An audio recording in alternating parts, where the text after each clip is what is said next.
Dr. Salim, thank you so much for joining me. Pleasure. Thank you for joining AERZENtalks, and welcome to WETEX. You're no stranger to this place, and congratulations on the MU signing.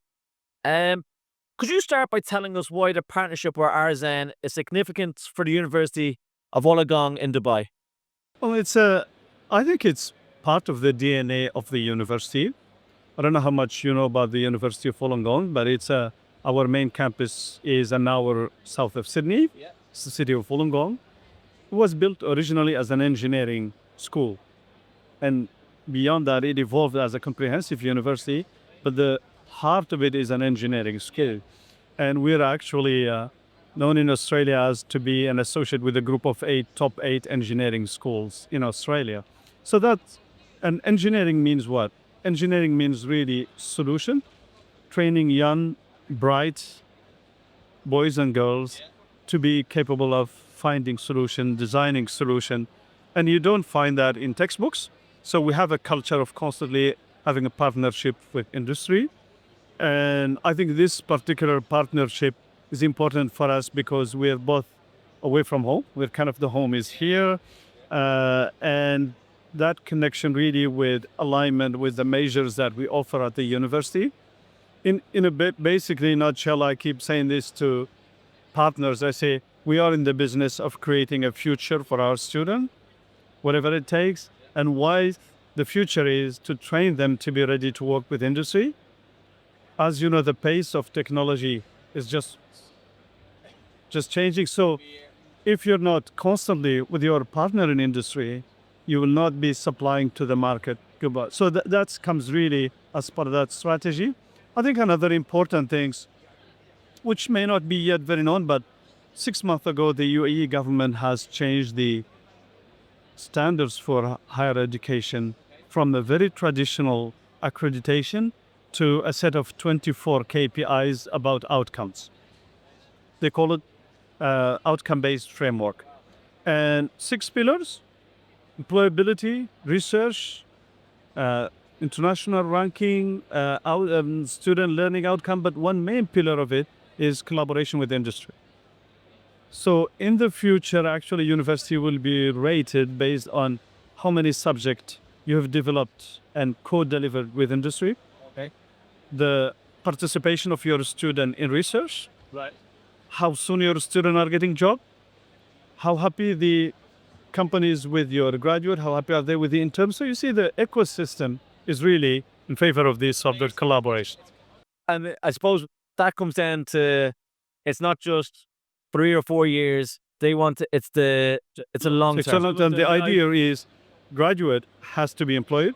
Wollongong sits in a very comfortable situation currently with 90% of our graduate employed within 6 to 9 months. So we sit in a very comfortable area, but what happened to that 10%? Can we get the other 90% who are also getting a job to get better job, to get more internship? So that's really that's important. And this collaboration for us is really the essence of that. If you have the opportunity, I can mention to you some of because the alignment is really with engineering, but you can see today 3 of our students in media. They're here helping filming documentaries and everything. Big shout out. Yeah. Amazing young girls doing the media programs. But the engineering, which is kind of probably going to be the bulk of this collaboration, the Australian model is a 4 years honors degree. Yeah. But in every year, there is an industry-related component.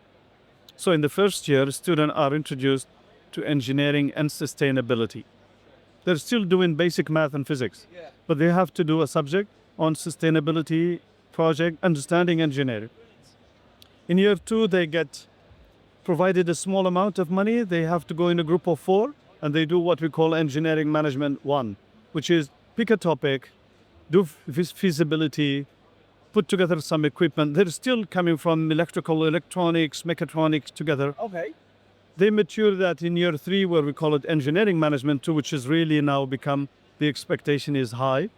And in year 4, they do individual really honors projects.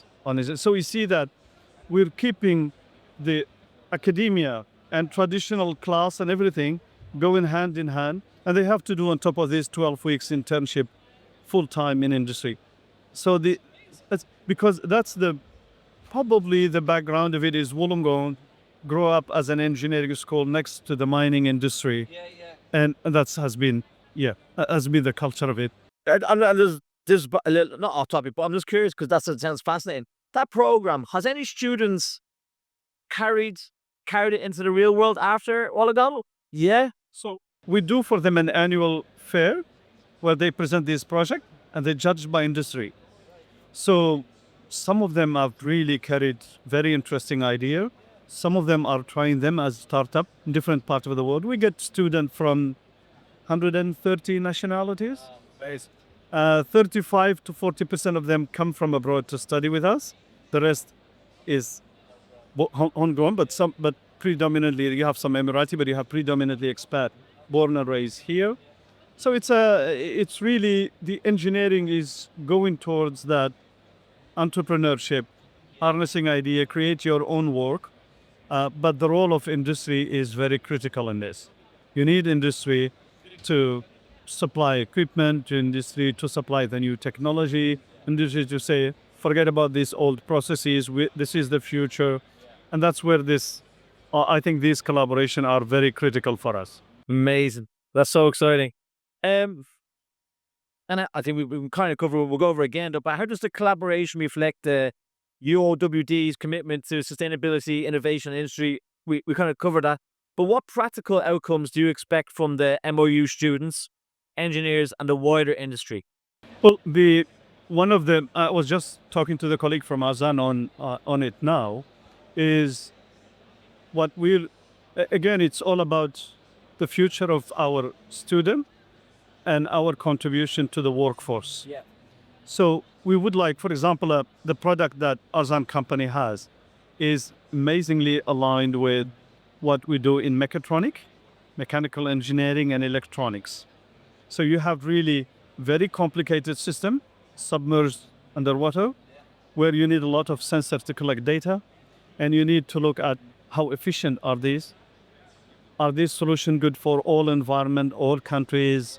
What sort of context where they will outperform and something like that. And this is golden mine for a university to present to student, either in the form of an internship or in the form of projects or in the form of thesis, and make sure these students are coming to industry really with such a valuable experience. So from really that part, this is, again, I go back to that word, golden mine for a university to have. Yeah. On top of it also, we really, with the new trends in the government, intention for higher education, we want to see academia industry contributing to delivering practical components on campus. And that's also is really something we'd like to explore as part of the MOU. Amazing. Very exciting. One of the key themes here is obviously capacity building. And how will the partnership help train the next generation of engineers to contribute to the UAE's net zero 2050 strategy and the SDGs? Well, you know, the UAE has a very ambitious net zero. Very ambitious. Very ambitious net zero. And I think you need to build that within student from day one. Need to build that conscious about sustainability. It's not a solution only that does the technical work or the engineering work, but the constraint now is sustainable. So they come in with that mindset. That's right. Right away. That's right. That's the basic. That's the basic. Yeah. So for all undergrad engineering, the first year has that subject I mentioned to you early, which is sustainability and engineering. We just want first to make sure they understand that this is the future of the world. We have to preserve the environment we're in. We have to look at optimal use of energy. We have to look at impact on all of us from a sustainability. And that's really this MOU, the expertise of AERZEN in this area. Yeah. Sometimes students listen to academics, but when they see practitioners from industry come in with example, it's make a big difference. More creative, yeah. I think they're more creative. Great. Yeah, I think the new learner are very different than my generation, definitely. They're asking questions that in the past we don't ask. In the past, we used to, for a half of your study, you will be listening to your academics. They're challenging you now from day one. What's the value in it? Why am I studying this? Where can I use this? So you see a lot of that. But universities also, like the University of Wollongong, have taken that into consideration. And our curriculum, if I look at it 10 years ago, I was Dean of Engineering before taking my current role.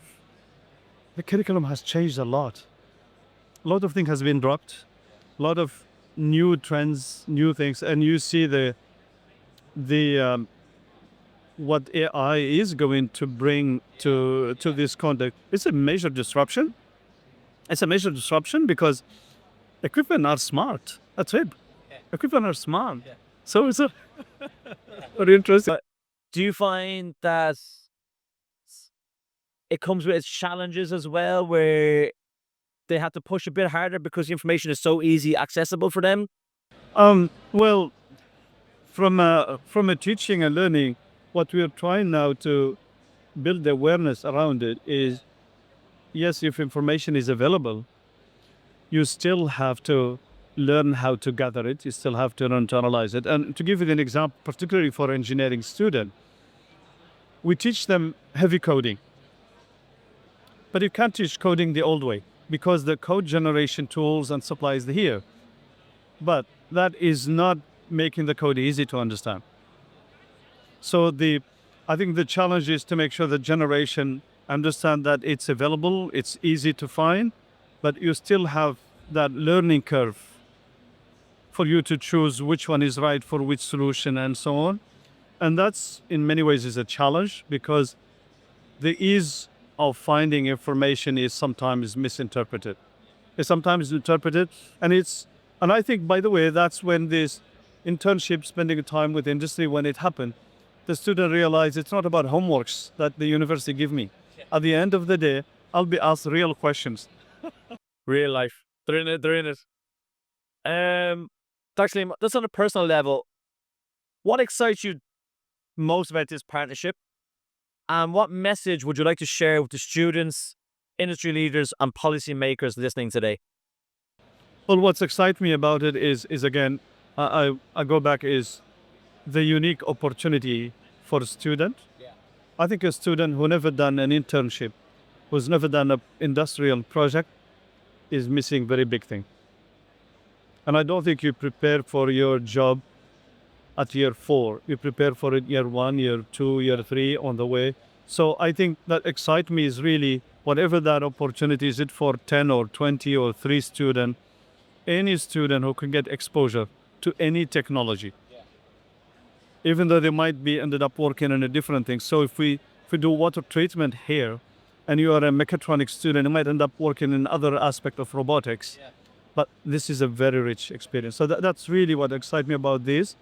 The future, I think, is a blurry distance between academia and industry. I think that's the future. To some extent, that some industry are now even questioning the existence of universities. Why would I 4 years if I can learn it in 2 years' time? But it's interesting, universities still build a very strong foundation. We still get students to be challenged, still get them to work in, particularly in Dubai, they work in a multicultural environment. If you're going to be an engineer working for AERZEN, deploying solution around the world, if you studied here, you've worked with 40 nationalities, you're not you normal graduate. You're an international graduate. Even the way they communicate, the way they engage is a very different perspective. So, Dubai is an amazing lab, a very big lab. Very good. And I think all of us coming from all parts of the world, calling it home and really bringing that mindset for solution is very exciting. I think I'm pleased always when I reflect about it. I'm pleased to have chosen to do the career here and to work with universities. But of course, for us, the exciting thing and actually the scary things, it's the future of student. We have to take every single step in a very measurable way. But you're excited. Definitely. Dr. Zein, thank you so much for joining us. I really appreciate your time. I hope we'll talk again.